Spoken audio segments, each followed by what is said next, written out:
Warm welcome to TV Africa News, and thank you for always joining us. This is Africa Today. My name is Najuma Luima, but first are the headlines.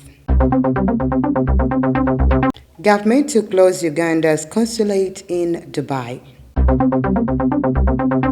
Bus driver in viral video texting while driving arrested. Tigrayan rebels begin handing in heavy weapons to Ethiopian government. Vipers add the 6th Congolese Mwenge to their squad.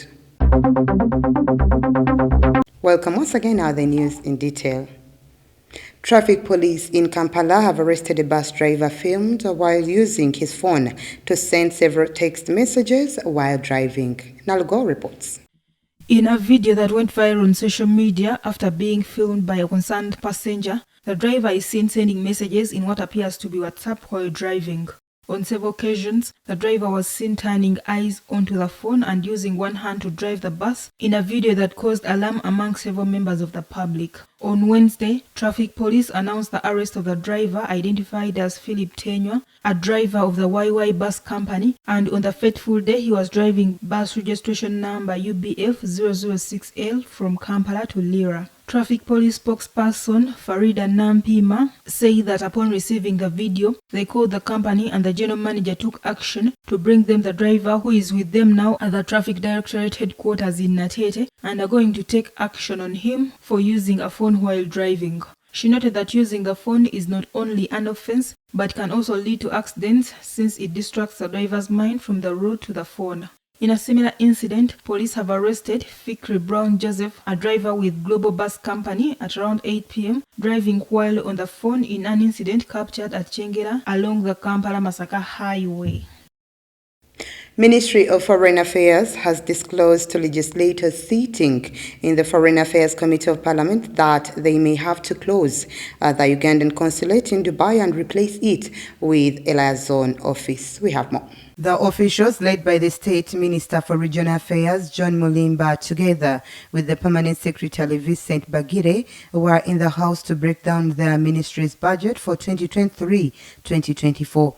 The officials revealed that since the Dubai consulate had not been given a vote in the budget, they are considering closing it and opening a liaison office instead. Shocked legislators opposed the idea. They pointed out that hundreds of Ugandans who live and work in Saudi Arabia rely on the consulate. Thousands more who travel between Uganda and Dubai also use its service. The Foreign Affairs team also informed the committee that Uganda's delayed subscription payments for international organizations like IGAD, African Union, United Nations, among others, is ruining the country's credibility. They say that this failure directly affects the chances of Ugandan nationals who compete for positions in these organizations. Uganda currently owes at least shillings 34.6 billion arrears to these organizations.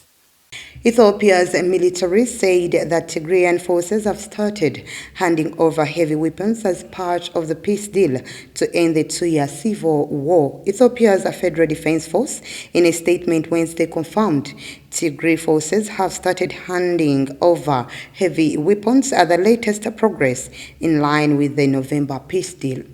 The terms of the November 2nd peace agreement include disarming rebel forces, restoring federal authority in Tigray, and reopening access and communications to the region, which has been cut off from the outside world since mid-2021. Fighting broke out in November 2020 when Prime Minister Abiy Ahmed deployed the army in a bid to topple Tigrayan leaders who had been challenging his authority for months and whom he accused of attacking federal military bases. A deal on the implementation of the agreement signed in Nairobi on November 12th said the disarmament of heavy Tigrayan weapons would take place at the same time as the withdrawal of foreign and non-federal forces. Humanitarian operations have been ramped up since the peace deal, but the amount of food and medical aid being delivered remains far below the enormous needs.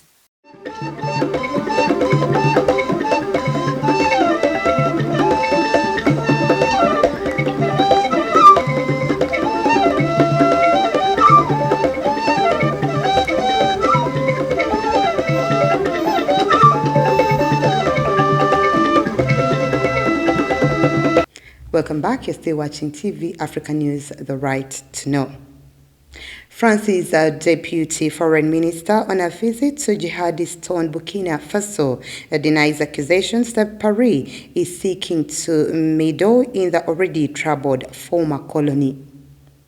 Speaking after her exchange with junta leader Captain Ibrahim Traoré, junior minister affirms that France is imposing nothing on Burkina Faso. She said that France remains committed on all levels, humanitarian security and development, to the degree and in the forms that Burkinabe authorities wish. Moreover, the ongoing Sabre operation that aims to track down jihadist leaders in the Sahel region was also discussed. The talks between both countries come as a response to mounting pressures due to accusations of neo-colonialism and a growing anti-French sentiment encouraged by Captain Traoré and critics demanding closer ties with Moscow. Burkina Faso is reeling from a jihadist insurgency that swept in from neighboring Mali in 2015. Moving on, Gabriel Massaku, former commander and spokesman of Revolutionary United Front, is being tried in the Tuku Court of Appeal for rape, ritual murder, and abduction of child soldiers on Tuesday. Former commander and spokesman of the Revolutionary United Front, Gabriel Massaku, arrested in 2020 for atrocities committed during the Liberian Civil War, is being persecuted in appeal for rape, ritual murder, and recruiting child soldiers Tuesday in Turku, Finland. This first day of the hearing was to address issues of witness confidentiality before the presentation of the case by the prosecutor and then the defense of Mr. Massaku. The 50-year-old man, nicknamed Angel Gabriel, has been living in Finland since 2008 and was acquitted in first instance in 2021 as the prosecution had failed to prove with certainty any form of implication. Massaku faces life imprisonment for aggravated war crimes and aggravated crimes against humanity committed or ordered between 1999 and 2003, though he firmly denies his implication. Let's once again take a quick break. We will be right back.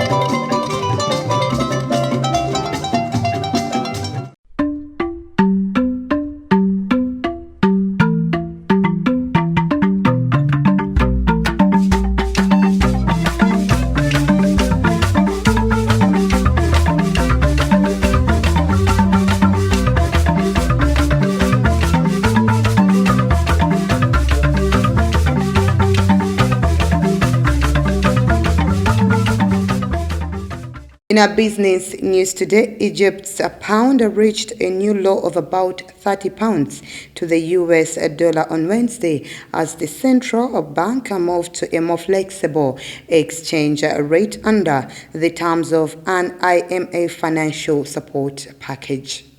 The IMF mission chief for Egypt reaffirmed the fund's resolve to back Cairo's economic reforms and efforts to tame inflation. Ivana Vladkova-Hola spoke during a news conference in Washington, D.C. in USA that exchange rate and monetary policies will be focused on a permanent shift to a flexible exchange rate regime that would help absorb external shocks and rebuild reserves while gradually reducing inflation. In December, the International Monetary Fund approved a $3 billion loan for Egypt in exchange for a number of economic reforms. The 46-month loan package allows for a further $14 billion in possible financing for Egypt. Most of Egypt's more than 104 million population has suffered from price hikes.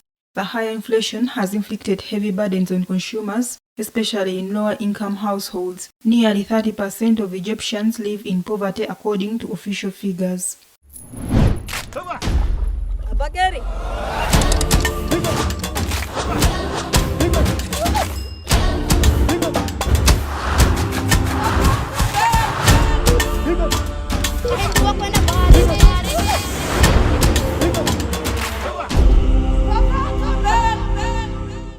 In our health news today, South Africa's health ministry on Tuesday said that there is no need to impose any new COVID-19 restrictions either at home or for arrivals over an infection surge in China and the detection of the first case of Omicron sub-variant.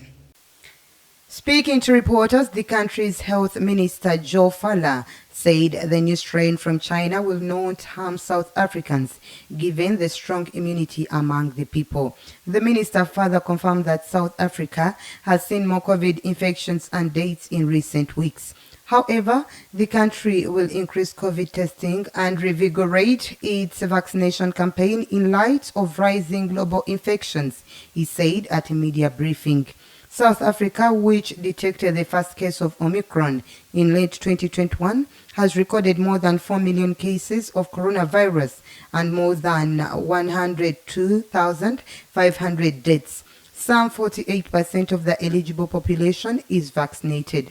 The World Health Organization warned this week that XBB.1.5, the grandson of the Omicron family, is the most transmissible sub-variant detected to date. XBB.1.5 is present in some 30 countries, notably in Europe and the United States, where it is becoming dominant.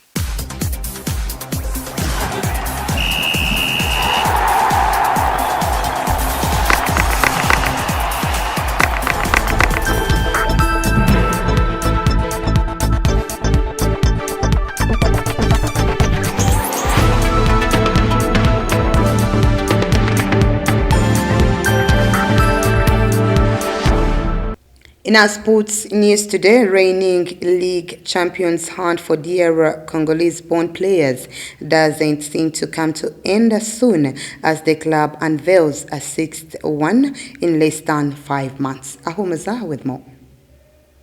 Robert Serge Mwenge is the latest addition to the Venom squad, joining compatriots Alfred Machumu Mukedereza, Olivia Osumba, Gracia Mpongo Mbombo, Rodriguez Shamamba and Dasembaka Kipoi. Mwenge, whose profile is scanty, featured for AS Vita Club and St. Louis Lupopo among other clubs according to Vipers' official website. He is the third signing at the club ahead of the second round of the StarTimes Uganda Premier League and the CAF Champions League group stages.